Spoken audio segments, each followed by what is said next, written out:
তোর নাম কি? রাহিম। তুমি কোথায় থাকো? আমি গোড়ান বস্তি থাকি। কি করো? পড়াশোনা করো না? জি না, কি করো? আমি এখন কাম করি, কি কাম করো? গ্যারাজের কাম। কি গ্যারেজে কি কাজ করো? প্রাইভেট গাড়ি ঠিক করি। এই কি কাজ করতে পারবা? ইঞ্জিন বানতে পারো? ইঞ্জিন বয়াইতে পারে তো আমার যে উস্তাদের আছে, উস্তাদের ইয়া করতে পারে, ইঞ্জিন লাগাইতে পারে।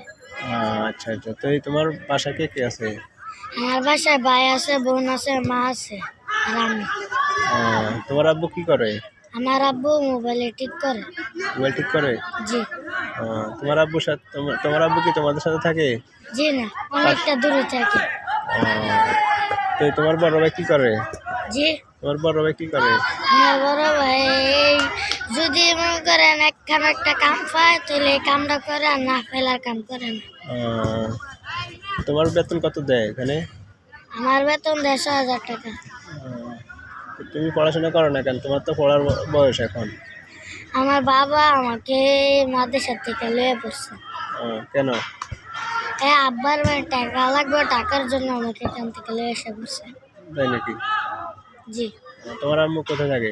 আমার আম্মু এই বাসায় থাকে, কিন্তু আমরা সবাই কাম করি, লাগে আমার আম্মুও কাম করে। তোমার কি পড়ালেখা করার ইচ্ছা নাই? আছে। কিসে পড়ার ইচ্ছা আছে? আম্মা কইছে আম্মা যে এনে কাম করে, একটা আমার একটা ভাই আছে, এই ভাই কইছে যে আপনার ছেলের আমি ভর্তি করাই দেব। কোথায়, মাদ্রাসা না স্কুলে? মাদ্রাসায়। মাদ্রাসায় কি বড় আলম হইতে চাও? জি। এই যাক, আল্লাহ তোমার